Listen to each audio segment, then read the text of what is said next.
അപ്പോൾ ഇത് ഞാൻ പറഞ്ഞു വരുന്നത്, ഇതിന്റെ പേരിൽ പാർട്ടി ഓഫീസ്, കോൺഗ്രസിന്റെ ഓഫീസുകൾ തകർത്തുകൊണ്ടിരിക്കും. എന്തെല്ലാം സമരങ്ങൾ ഡിവൈഎഫ്ഐയും എസ്എഫ്ഐയും ഒക്കെ നടത്തിയിട്ടുണ്ട്.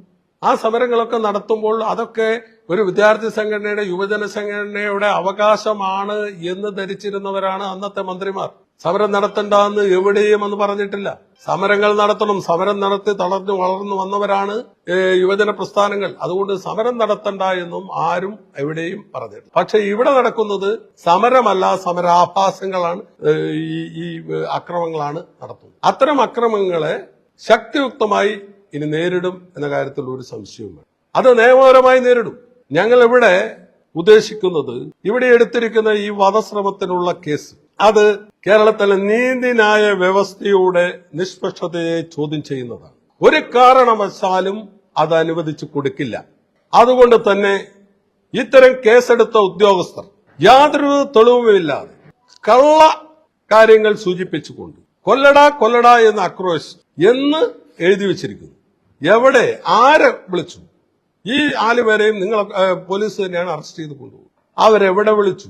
10-50ഓളം പോലീസുകാരുടെ സാന്നിധ്യത്തിൽ. അപ്പൊ അത്തരം ഒരു കേസ്, വധശ്രമത്തിന് പേര് വധശ്രമം ചുമത്തിക്കൊണ്ട് കേസെടുത്തിട്ടുണ്ട് എങ്കിൽ ആ കേസെടുത്ത പോലീസുകാർക്കെതിരെ നടപടി ആവശ്യപ്പെട്ടുകൊണ്ട് ഞങ്ങൾ പോലീസ് കംപ്ലൈന്റ് അതോറിറ്റിക്കും അതുപോലെ തന്നെ ഹൈക്കോടതിയിലും കേസ് കൊടുക്കും. ഒരു സംശയമില്ല.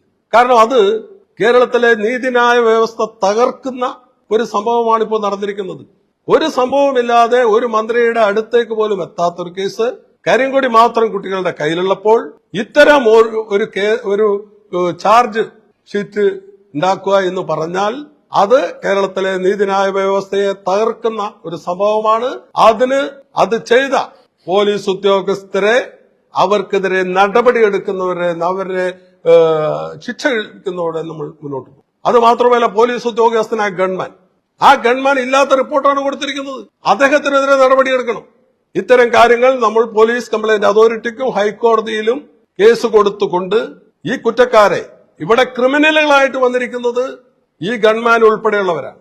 പാവപ്പെട്ട 5 കുട്ടികളെ വധശ്രമത്തിന് ശിക്ഷിക്കാൻ വേണ്ടിയുള്ള നടപടികളുമായി മുന്നോട്ട് പോകുമ്പോൾ അത്തരക്കാർക്കെതിരെയാണ് ഇവിടെ ശിക്ഷ കൊടുക്കേണ്ടതായിട്ടുള്ളത് എന്നുള്ളതാണ് ഞങ്ങൾക്ക് സൂചിപ്പിക്കാനുള്ളത്. Kannur BMH care at home ഇനി മുതൽ ഒരൊറ്റ ഫോൺ കോളിൽ രോഗി പരിചരണം വീട്ടിലെത്തും. പരിചയസമ്പന്നരായ നഴ്സുമാരുടെയും ഡോക്ടർമാരുടെയും മറ്റ് വിഭാഗങ്ങളുടെയും സേവനം വിളിക്കൂ 9061 423 423. Baby memorial hospital, Kannur. BMH at home 9061 423 423.